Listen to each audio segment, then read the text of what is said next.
Um, Hi everyone. Thanks for joining in on a Friday afternoon. Happy Women's Day to begin with. Very glad that you could make it. So I'm Trisha Ghoshal. I am with IMA Ventures. I have been with IMA Ventures for about 4 years now. I look into some of our academic work, and over the past few years, I've been contributing to our research and insights on the Bharat market, and more recently into women's financial inclusion in particular. So there are many familiar faces in the room, but just as a refresher and perhaps to folks that we have not met yet, I'll just go a little bit over who we are and what we do. So IMA Ventures, formerly CICO, we started as a center for entrepreneurship at the IIM Ahmedabad campus. Over the last 15 years or so, we have evolved into a continuum of support for startups. We work with startups at early stages with incubation, idea validation, market validation, acceleration, provide research support in the form of playbooks, toolkits, case studies, etc. And finally, also invest from seed investing to early stage investing. Now, inclusive technology has been one of our core practice areas. In fact, sometime in 2017 is when we designed the Bharat Inclusion Initiative, which I hope, I'm sure many of you have heard of. The Bharat Inclusion Initiative was a holistic startup support program that was intended to catalyze entrepreneurship for tech-enabled financial inclusion. Over the course of the initiative, we supported close to 60 startups that went on to get about 160 million in follow-on funding and had a cumulative impact of cumulatively impacted over 35 million people. Now, while many of these startups that we supported during that time have gone on to do great work in the market and create a lot of value, you may recognize some of them. Jai Kisan was one of our startups, Kaleidofin we supported, Kosh, Fellow, etc. But at the end of the program, once we sort of recalibrated what we did, what we saw that startups in the market are still only reaching for the first cut of the Bharat customer, which is mainly men that have access to technology and resources. What they are not building for intentionally are women. And hence, we realized that it's important to create some kind of an incentive structure and some kind of a guiding structure for startups to start thinking about building inclusive fintech for women specifically. And that's when, with the support of the Gates Foundation, and Prabir is in the room with us today, we conceptualized this particular work stream where we are supporting startups that are intentionally building for women, understanding their needs better, catering to their sort of demands, and then reaching them where they are really. Now, this program we're basically functioning with three prongs. One is direct startup support, where we provide financial and catalytic support. We're also sort of looking into research and insights, where we help the founders understand the markets better, understand the customer better, and finally the community engagement piece. And that is how we have actually interfaced with a lot of you in the room over the last couple of years or so. And in many of our conversations, what we have found is that there are a lot of folks that are working, studying, studying and building products and building services towards financial inclusion of women. But a lot of that work is happening in silos. While many of us, we run into each other at different forums and we talk about what we are doing and what we are planning to do, we realize that there isn't really we were not communicating on a consistent basis. And hence, in true startup fashion, we decided that why not, if a common platform does not exist, then why not create that platform? And the Bill for Her forum was a result of that. And so today we are very happy to kick off the forum. Essentially, we have visualized this as a monthly meetup where we curate certain essential themes on building for women, and then you lead into those conversations, share our notes, exchange what we are seeing, what we are doing, etc. And yeah, find ways to collaborate and synergize. So to begin with, welcome Sairee. So, okay, to preface maybe Sairee's work, community building is one of the key levers of financial services uptake, especially among women in the last mile. And we've seen that it is integral to building trust with this customer segment. However, there are, and in our experience and in our conversations, we have found that many startups, fintechs are really struggling to take the organic community trust and build that and replicate that in a digital environment. And that is something that Sairee has really closely worked on and has cracked some of the very difficult problems and challenges there. First with Shiro's and now currently with Mahila Money. So I'd request to Sairee to come in and talk about her experiences and perhaps give us a sense of what questions you are dealing with at this time. And yeah, so over to you, Sairee. Thank you. Thank you, everyone. And of course, a lot of familiar faces. Hi to all. I think some of you might have heard a lot of my spiel before, but I think, like my daughter says, Mama, why do you keep saying the same things everywhere? But the things are actually very simple. So let me begin by saying something that I've been reflecting for a while now. And my learning is that you can build platforms, companies, either for men or women. You can't do well with both. And I've been now studying models, both historic models and some new models. And it's interesting because the design principles are very, very different, fundamental design principles. And I think when I first started building for women, I think we did go back offline. While we were building a digital platform, we always went offline to say what the behaviors were. And I think across stratas, across demographics, across personas, one lingering thing that women carry all along is the need for safety. Literally, it used to be physical safety, but it's transcended beyond that. So the birth of women only as a cohort, whether the kitty party cohort or the lady sangeet cohort or the microfinance cohort, happened because of the need of safety.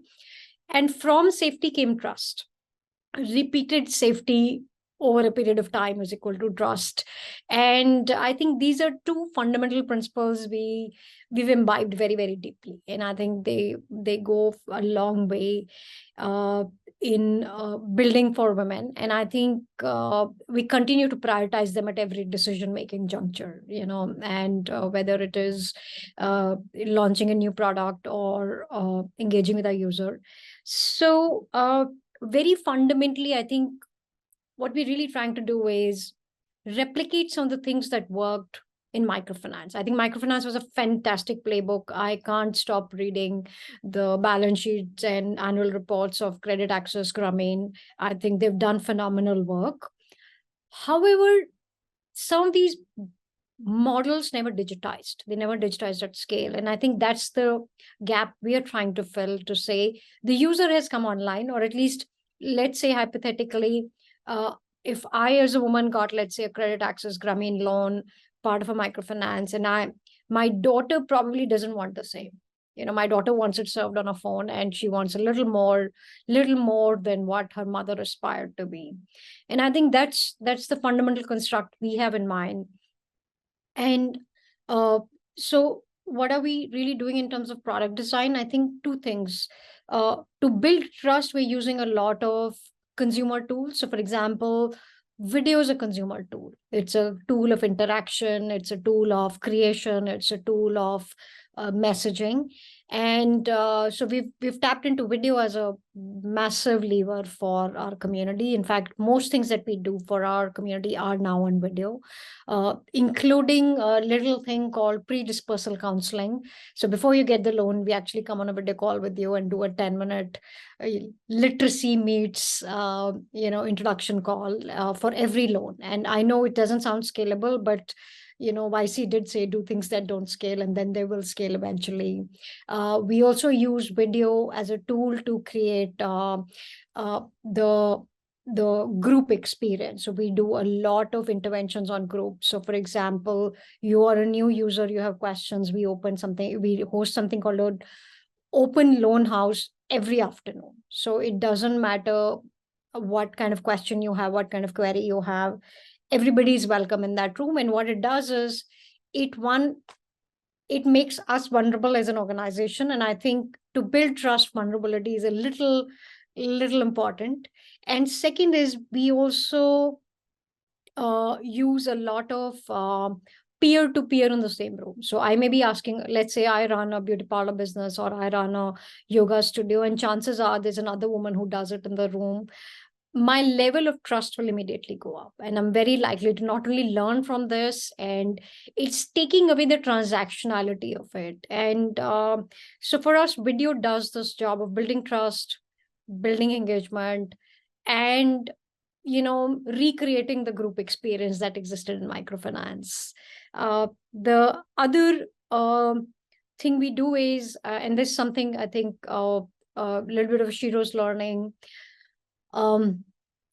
connection before correction or connection before transaction. So don't sell first. Don't make that cold call to the user to sell a product, which is actually the traditional financial services product method, right? Cold calling, spam the hell out of the user, make sure it's sold in your face. And that's one of the reasons I say building for men and women are very different. Men want to get it done where they want to get the transaction done. They're willing to take that risk, and failure is okay for them because then there are not a lot of questions that they need to answer. But for women, failure comes with a lot of judgment, and failure of money comes with a lot more repercussions than it does for an average man. So for us, nowhere in our uh, chain we are selling first. In fact, for us, sales comes actually much later in the chain. A lot of our job is literally to say everybody is welcome in this room. So a lot of what we do is welcome in this room without having to buy anything or having to make a transaction in the first place, which in traditional parlance makes the tat longer, makes the whole thing a little slower. But it has some long-term outcomes, including better retention. So even when we look at some of the retention, we see it's way better than an average retention in financial services. So slow burn, if I may say, from a community aspect. And third is, now you've invited people in the room. What are you going to do? Like, you're not selling anything. What happens here? So a lot of, I think in olden days, it was chitter chatter, it was banter, it was have a cup of tea and talk about what's happening in the neighborhood and the world around us. Today, it's a little more constructed. I think we've taken a page from Ankur Wariku's book and made learning a part of interaction. We've taken a page from microfinance and made informal hanging out a little easier. But there's a lot of invisible structured learning built in. So, we've taken this persona, which is a woman with aspirations, some amount of hustle, some amount of entrepreneurial energy, and needs, let's say, capital to go ahead. So we've mapped her needs very, very careful. What are the things that she would be excited about, but what are things that could be valuable to her? So simple sort of example is, everybody wants to be famous on social media and everybody wants free users on social media today. But not everybody comes with that skill. So we do a massive amount of content, interactive learning, webinars, showcasing around how do you build a business using internet a lot more. So digital entrepreneurship is quite real as a tool. So again, going back to, we're not selling at this point, we're literally talking to the user. We're putting a lot more on the table before even initiating a transaction. And we find that it does have a circular loop. So I'll give you a fun fact. Even for a long time, we only had one product, which was a loan. And it's only now we're launching other products. We tested a few other products like insurance and PPI. But for a long time, our core product was a loan. And in an average day, we would get about 2,000 applications. We would never give more than 15, 20 loans. And we were still getting like 12,000 women logging onto the platform every day. So this is kind of symbolic of how we visualize this. Everybody's welcome. Everybody's welcome to come join the conversation, but you don't have to transact. And slowly, as we launch new products and add more color to our engagement, color to the conversation, we see that this is now becoming like a little party room, for lack of like a different word, but it's a place to hang out, and that's sort of part of building the community. And yeah, and I think, of course, the other sort of unsaid thing is that there are only women in the room, which means that the level of trust continues to sort of get better, safety continues to get better, and there is a little bit of if she can do it, I can do it vibe in the room. I know YC did it great with the frat community, the bro community, but I think we're doing a different version of that on video. I'll take a pause here, and I think maybe see if anybody wants a segue into something else. Sorry, I'm going to monopolize this break a little bit. So you've spoken about things that work. I think as a tree, personally, I and also as a group, I feel like, were there any failures? Were there things that you tried that didn't work? And what learnings did you take away from those? Littered with failure, if I may say. I think all of these things. So I think the hard thing in building financial services is, what is the balance between trust and compliance, trust and everything? It's at the end of the day, there is a transaction in the room. You're going to give a loan, you're going to do underwriting. One, how do we make sure we don't get we don't get misused as platforms ourselves?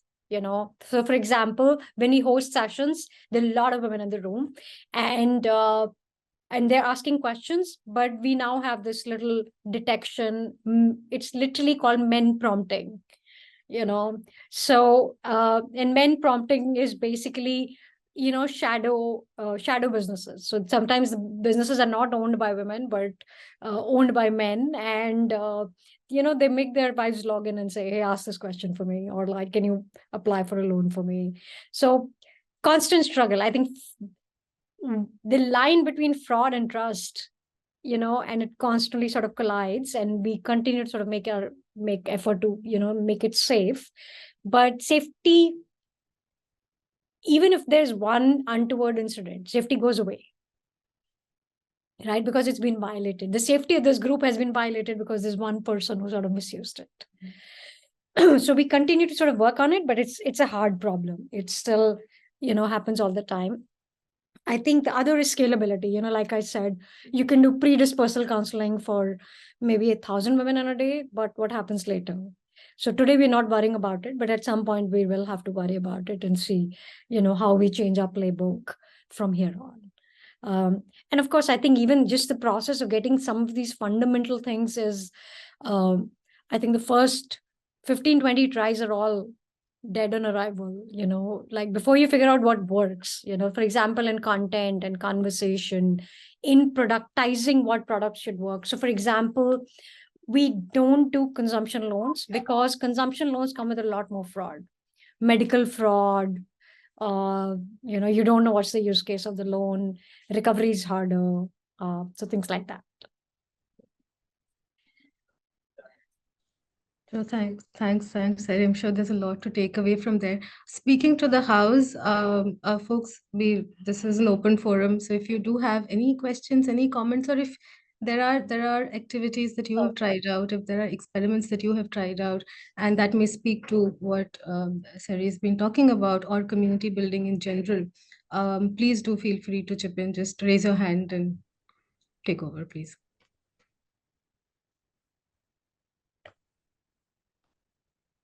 Risha, can I slip in a question, please? Yeah, sure. Sairee, I'm thinking about this whole understanding that women don't have personal phones. And if this is a online community, then I would need to have access to a phone and for me to engage on my own time. Yeah. Have you seen any instances, or are you trying to build around this? Yes, actually, this is a great question because I'll give you an example. Like when we built the first Cheetos app, it was a consumer app. It just had data. It just had, content on it. It didn't have any transaction. But Shiro's app had a PIN. And the reason it had a PIN was because we had a helpline, and it was an ask from users to say, Madam, isko band kar dijiye. Madam, isme tala laga dijiye. So that I may use your helpline, I may use your product, but I don't want anybody else to know that I've used it. So even if it's on somebody else's phone, it's technically, my app. And we've done the same with Mahila Money. It is everything, in fact, to go from section to section also, or even to go back to your profile, you have to do a PIN. So you're right, shared phones is a real reality. What we're trying to do is, hey, everybody is welcome in the room. It could be a shared phone. It could be, so we can safeguard it with things like putting a PIN on every toggle that you do in the app. But as a company, because we have to also de-risk ourselves, we're like, hey, let's not do loans when the phone doesn't belong to the user. So it's harder for you to get a loan. It's unfortunate, but for us, I think that's a sad reality of business, that it's harder for me to give you a loan if you're not a smartphone user today. So at least for us, it sort of safeguards us from fraud and collection sort of areas. But as we launch other products, let's say we launch savings as a product and SIP as a product and insurance as a product, this will change fundamentally. But for only loans, this is a hard sort of challenge. So content continues to be like hey, come and have a conversation and get a lot of free help. But it's a real deal. I think Madam Tala Laga Dijiye is a very Indian thing to do. Thanks, sir.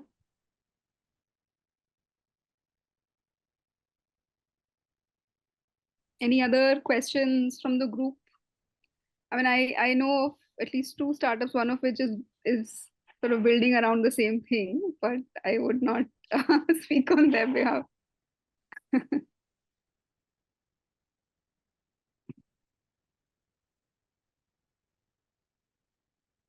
Divyani?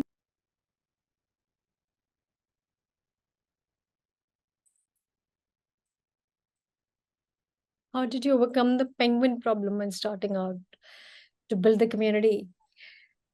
You're the first penguin. When you're building a community, you dog food it first, right? You're always like, literally the first few months, actually, I think it is just our team and our backend team on the call. So we were talking to each other until literally the first set of users sort of trickled in.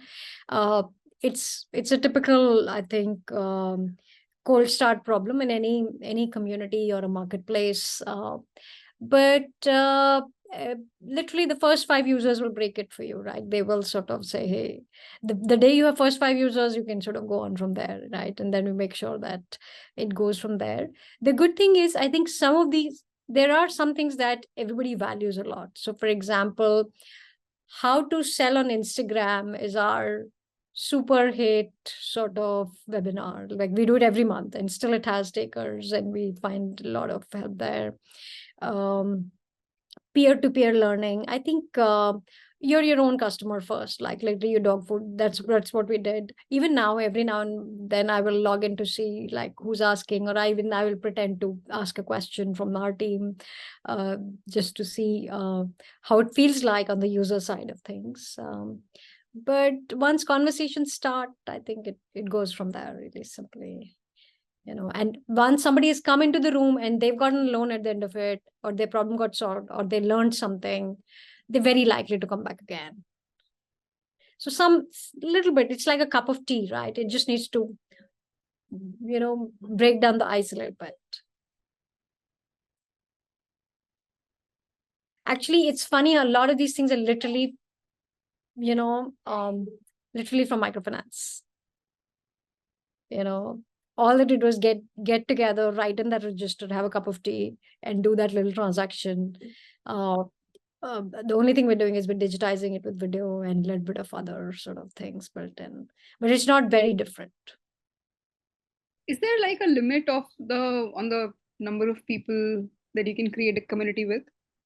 So no, we don't have a limit on that. But like, for example, when we host events or the live video events, we see that If it gets more than 200 at a time, it's very hard to manage, because like imagine so many people speaking up, and there is a team that's sort of running it. So but even that's a good number, and today we do it once or twice a day. But we see that we could do this like literally morning to evening. It's like running a TV channel online, right? So start at 6 a.m. and go until 12 p.m. and you could do it because it's all digital. Hey, Sairee. Hi. Hi, congratulations, kudos on the amazing work. Really, it's very good to see. So just a question, we've had women historically, and not just in India, we've seen examples in Africa as well, that when it comes to the small help groups and the microfinance industry, we've seen women get together, form cohorts, go for a loan, and we've seen it very successfully, right? I mean, you're running your own book. So it's always interesting for me to know, because we run an underwriting platform which helps people, the underbanked, get loans. Yeah. And what I find interesting is, as the loan size gets bigger and larger, women just fall exponentially out of the game. And it's very interesting. And it's not just anecdotal evidence. We actually have empirical data. Yeah. So now that you have your own book, I wanted to hear your thoughts. Why do you think, as the loans are progressing, what is happening with the lenders and what's happening to our women? Great question. I think if you see this, actually, this is not just a microfinance behavior. This is also corporate behavior, right? So we have 50% women at our, entry level. And by the time it comes to mid levels, it's maybe 30-40%. And by the time you're at the top, it's literally single digits, right? So it's not in percentages, it's digits. I think the same thing happens, and it's the same phenomena in venture as well. And I take it back to the idea of safety. I think for women, it's very hard to survive failure. It's the same thing. I mean, unfortunately, let's say if you're a victim of, let's say a crime, let's say, it's all the blame is on you. So if your business fails, like we have very different set of reactions to men failing and women failing. For men it's pretty okay, and for women it's harder, which means that they continue to reduce their risk appetite as they go up. In fact, most women, that's a big learning for us. So for example, we've found that our best loan sizes capped at 5 lakhs, and there are women who do 25 lakhs, but 5 is what seems like manageable limits, without involving family, without having to face judgments, without complicating your own life. And let's not forget, an average woman is not just managing her business, she's probably managing her children, her in-laws, 45 festivals in a year, maybe 2 weddings, something else, somebody's sick. It's a lot going on. There's a lot of invisible work that she's already doing. She wants to keep it under control. Like, I'll give you a small example. In the movie English Wenglish, Sridevi makes this laddu business. Her laddu boxes don't have a brand. It's just plain boxes.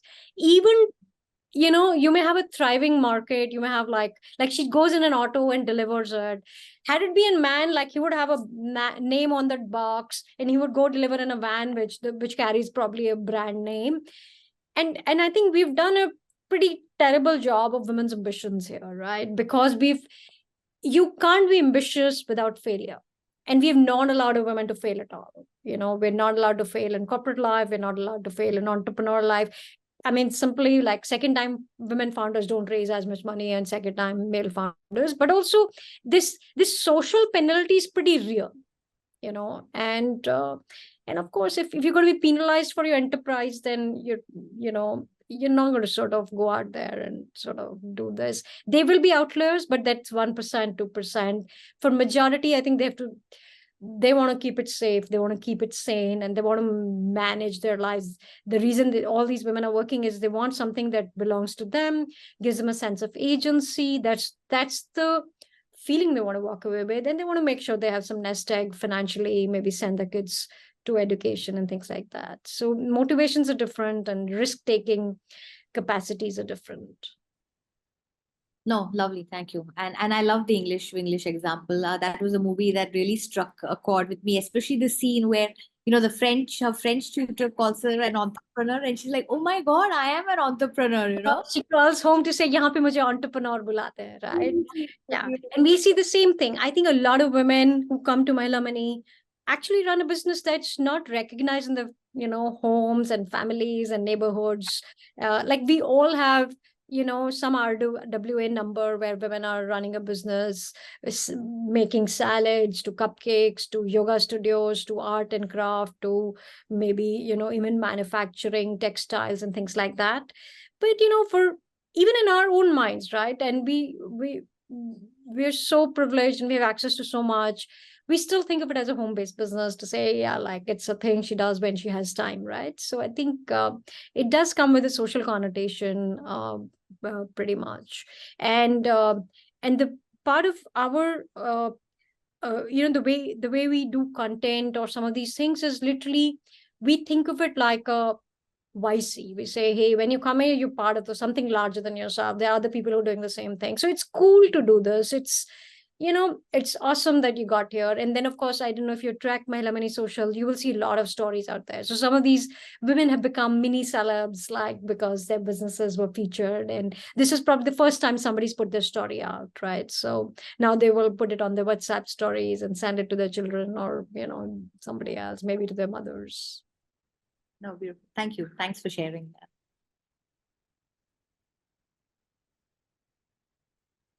Shilpa, did you have your hand raised? If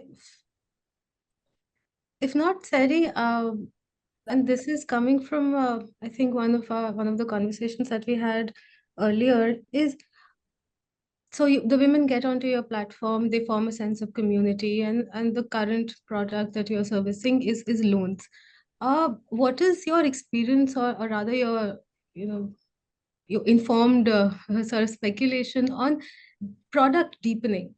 In what direction do you see that moving in a digital environment? Right.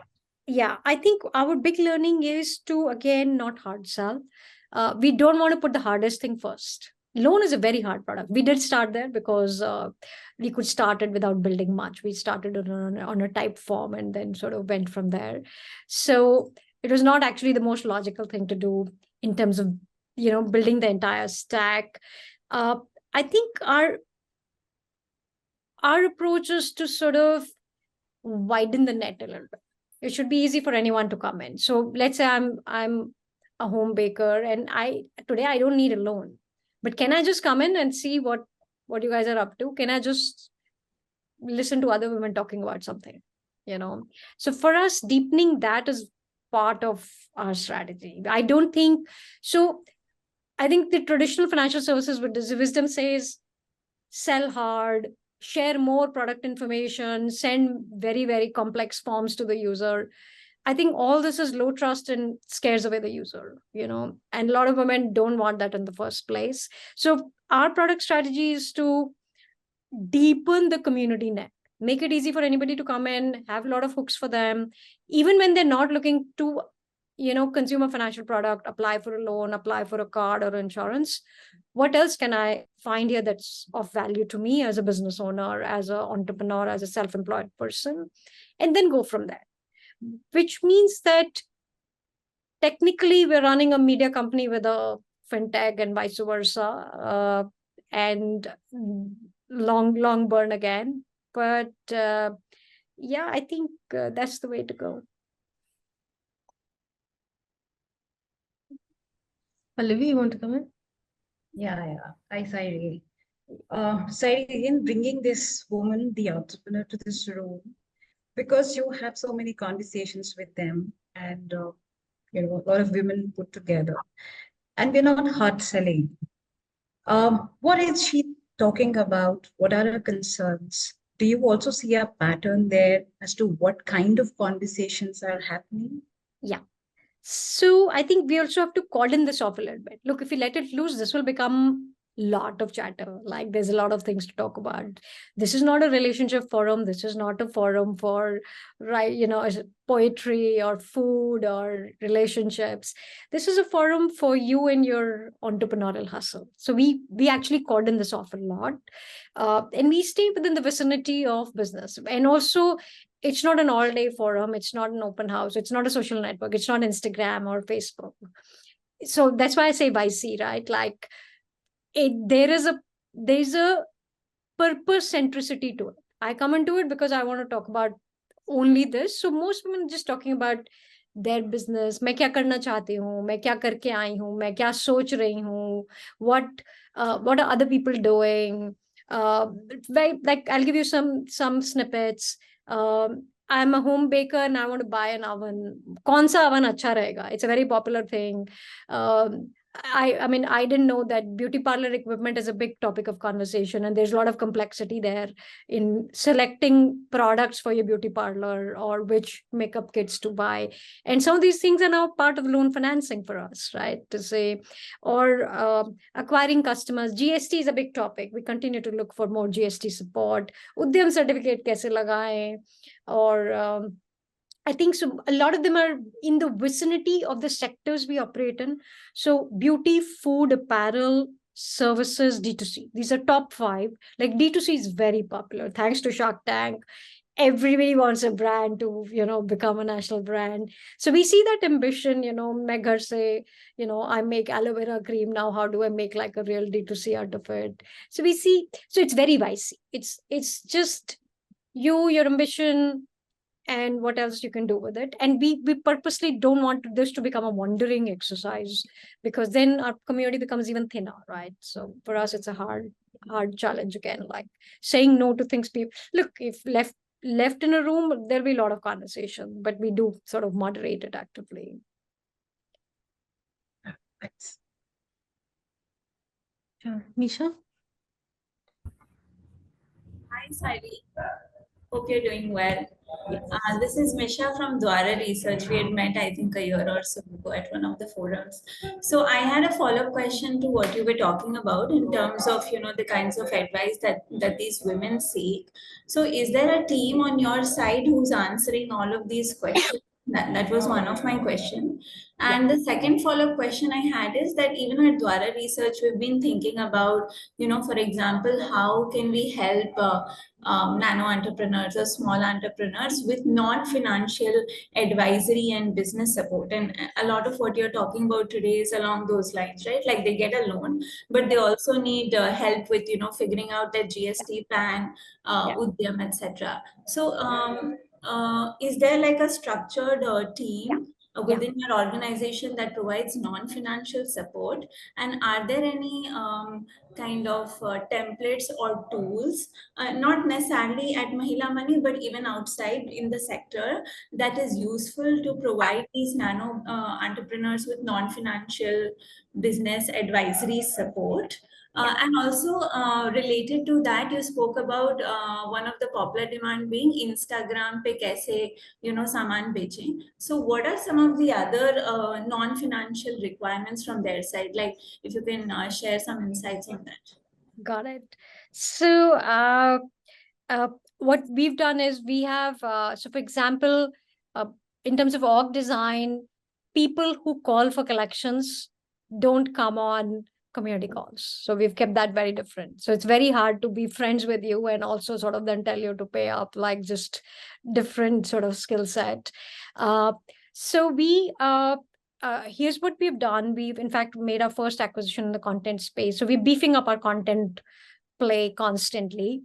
And we sort of have a playbook where we've taken some of these mini modules. Some were very structured, some were gathered around and put into a structure. And in fact, we're converting into an automated helpline now. So we say you don't have to come on a call also. At least you can log into the app and at least read up, listen to a video. There's a lot of short form video, 2-minute video, lots of them. So you can TikTok style continue to keep scrolling. We do have folks who've done this a lot in the past. Either they were CAs and now they've become community managers, or they were entrepreneurs and they become community folks now. So they do bring certain skill set to it. We're beefing up more and more sectoral. Like we didn't know enough about beauty parlor business. We didn't know enough about setting up a cloud kitchen, but now we know, like we've gone and acquired some of that. So for us, it's interactive content, it's static content, it's actually a co-pilot based helpline that we're building. It's also video content, that's part of it. Questions continue to be like GST is a big one. GST is a big one. Social media marketing is a big one. Equipment purchase in different sectors is a big one. Every time I have to buy a big equipment, like how do I make a decision about it? Yeah, so I think, and of course, a lot of questions around what products to use, what are better choices of hair steamers, like we constantly hear some of that. And within D2C, again, how to set up Amazon accounts and how to set up Meesho accounts are like very commonly asked questions. Thanks, Sairee. That helps. And one quick follow-up question: does your organization also charge for these advisory support, No. or is it for free at the moment? No. Part of our trust model is don't ask for money directly for any services. We may launch a subscription product, but we'll have some very specific services to it. Thanks, Misha. Thanks, Sairee. I do hope we can continue to have these conversations and take up many of these learnings that have emerged from just this 30-minute, 25 to 30-minute discussion. Going forward, if you can look into your chat boxes, I have actually shared a link.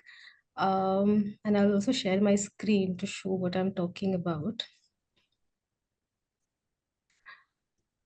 So we're hoping to, like I said, right at the beginning, that a lot of us are working in the same domain. We are trying to understand, what the Bharat women customer segment looks like, what their needs are, how to catalyze products and services to effectively and meaningfully meet them where they're at, and put them on a pathway to financial independence and financial empowerment. While a lot, we know each other and we have a vague idea of what organization, organizationally what our goals are and what we're doing. We decided that why don't we create a directory where we can sort of keep a live note of exactly what interventions are happening at different organizations, so that in case, so for us instant, if we are for instance, if we are working with a startup and they have a specific ask, we can always refer back to this directory and figure out if there are collaborations that we can if we can get people to work together, etc. So this is a work in progress. We've just started to put some of our names together, and on this page you'll also find a place to a short form where you can input your details. Of course, as you can see, it's very basic. Just need to input the name of your organization, your name, your LinkedIn, a link to your LinkedIn page, the core focus area of your organization, and what your active initiatives are. So if I can just take you through what it may look like for us as IMA Ventures. Pallavi here is leading the startup support function of our work on fintech for women's financial inclusion, and the current lines of activity that we have open are that we provide catalytic support to early and ready to scale startups. We are building evidence-based playbooks, market studies, and learning toolkits. And we're also doing sort of investing in community engagement, because again, for the purposes that I have described earlier. So this being maybe an example of the kind of detail that we're trying to put together. And this is an open resource that I'm sure is not only good for our reference, but for you as well. So yeah, if you can maybe get into this page and fill in your information so that we can create a more comprehensive repository that we can all continue to refer back to as needed. So with that, I think we have reached our time limit, and thank you so very much, Sairee, and thank you everyone for joining in. A very happy Women's Day once again. Yeah, thank you. Thank you, everyone. Take care, and please reach out if I can help. Thank you.